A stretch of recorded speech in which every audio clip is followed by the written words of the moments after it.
yeah, gonna have to make a very small adjustment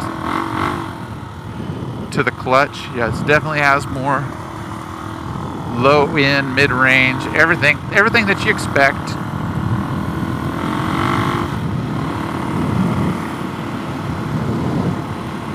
Or, you know, that I know of on this engine and how this bike runs. I'm liking it. It's enjoyable. And, you know, I'm known for, especially lately as I've been busy with the different projects and whatnot, of sharing these things uncut. I think it's very important to be transparent on my process.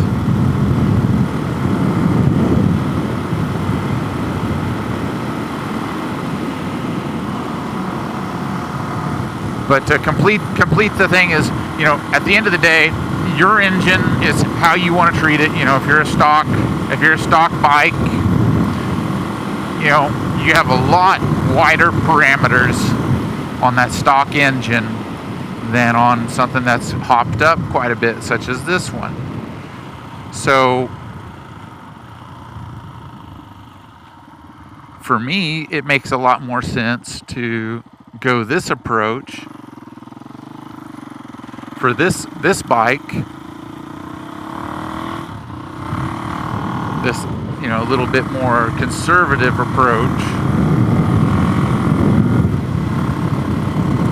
because I've got performance modifications done on this. It's not real high performance, but it's much higher than stock. There's a buzzer, aka turkey vulture. I almost got the turkey vulture mod on my initial ride. Those things are nasty. But they have a job to do in nature. So that's one of the reasons why this is a method to my madness here, okay? That's why I'm doing what I'm doing. But, you know, the first win of this on splitting the cases, you know, I try and try again, and I do all of the mock-ups that you can. You shift the gears. You know, once you have the transmission assembled on its side, you know, and the engine sitting on its side, you set the clutch on there, you run it around, you do several mock-ups. And the idea, obviously, is to, well, is this going to work or is this not going to work?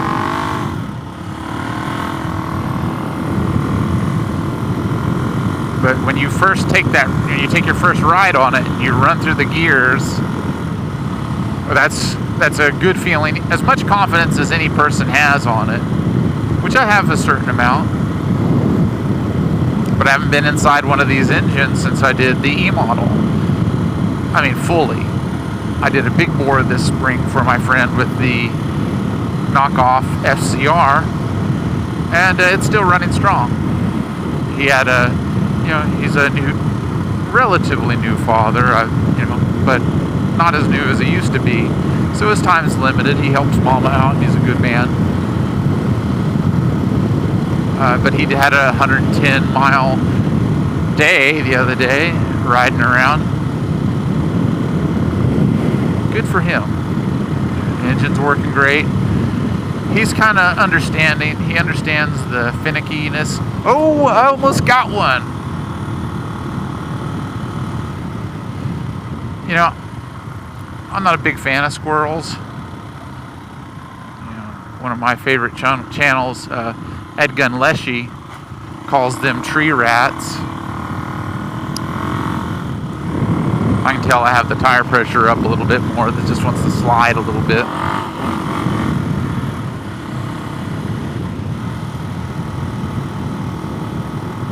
There's another one, but they're not our friends. They steal my mom's tomatoes, and if they just stick to their food, you know, that'd be good. But they don't. But I almost put the coup de grace on that one. If you don't like that, well, I apologize. But this is going to be the experiment with this bike. I'm going to take some trips. I'm friends with another Patreon member of Jake the Garden Snake. He's a Kansas person, and we're going to go out to the Monument Rocks over by Scott City, and he's going to take his Tenere, and I'm going to take this. That's going to be exciting. I'm going to do some mild, you know, that'll be just great for those sort of trails. I'm looking forward to it. Okay. So we've pretty much completed our ride as far as getting our miles. And I'm going to make a stop at one of these intersections here and make some observations. I'm going to make sure I got some good light to do that in there.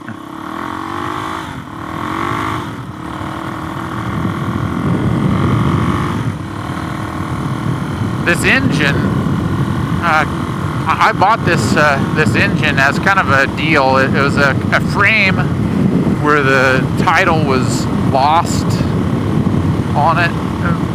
That was the story from my friend. I have ran the VIN on it, and there's no stolen record on it. And this was an SM, but yeah. And one of my thoughts before I bought this bike, good grief, there's a lot of loose sand on here, was to take those base materials and assemble a new, a bike. And I started crunching some of the numbers and acquiring some of those things. You'd have to be real patient to get a deal on them, and then replacing them with new isn't necessarily a good idea.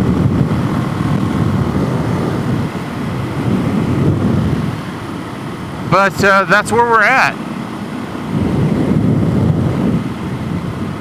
And so I just harvested the engine out of it, which had unknown hours on it since it didn't come with a dash or wiring harness or anything. Okay, so we're going to get down here.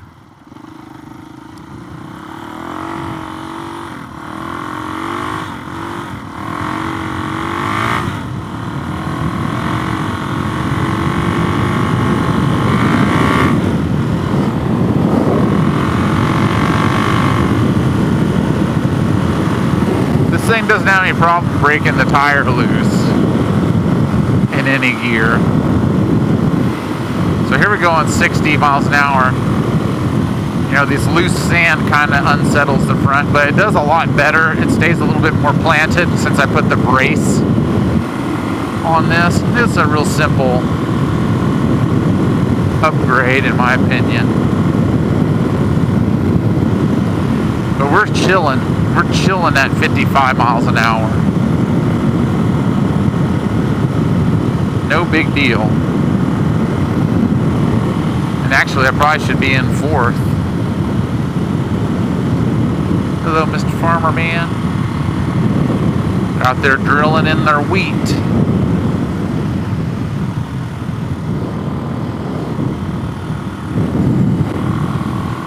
It's almost time to get to the gym for me, so I'm going to hop onto one of my other bikes and ride it and let this one soak in its awesomeness. And although this is performing really well, I'm very pleased with it. We're not out of the woods. I might find something not good as a result of this, and we might have to start all the way over. We probably won't, but we might. That's a possibility. Hello.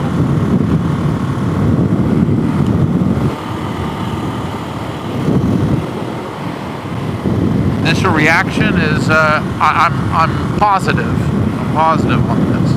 Oh yes, we installed a Kickstarter on this, and it's the OEM kit.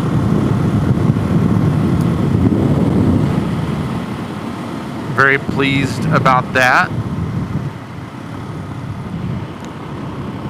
Yeah, we gone 23 miles according to the odometer.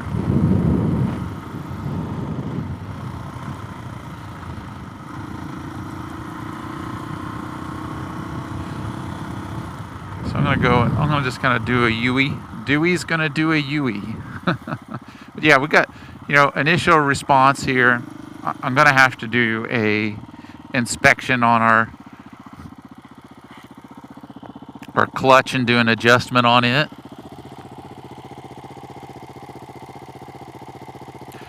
Yeah, I don't see any dripping oil. Everything seems mostly in order. We're going to take a closer look at it later.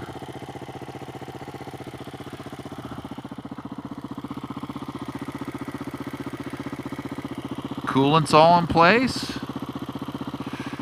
Sounds good. PBR can is in place. Life's good. Oh, and I did install the Supermoto, the SM chain slider on here.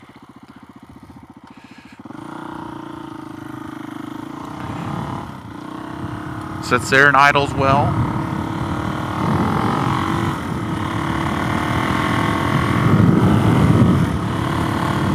Fantastic. I'm very pleased. So I'm going to go on home, my friends, and yeah, we got well into our 30-minute range here with our first ride, and I'm happy with it, pleased, and obviously I'm not romping on it, but our needle setting seems to be appropriate, and our jets seem to be, by the less than half throttle butt dyno, pardon me, seems to be really close. We'll notice that a little bit more when we start actually feeling our throttle response. But to launch and to take off and maintain throttle, I think we're very close. So that's where you want to be. It's a really difficult time trying to dyno something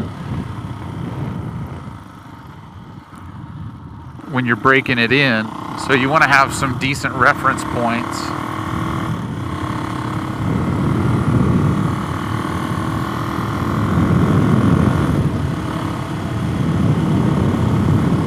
To go off of. So I'm going to get on home. And I just want to say thank you for watching. Please, if you're not subscribed and you're a DRZ person, make sure to subscribe. Watch my other videos and, criticize them, comment on them, do what you will. Thanks for watching, and I look forward to next time where I'll give you an update on how this build is going and maybe even show some results of our oil change. I probably won't, but I'll talk about it. So, thanks for watching, and we'll see you next time.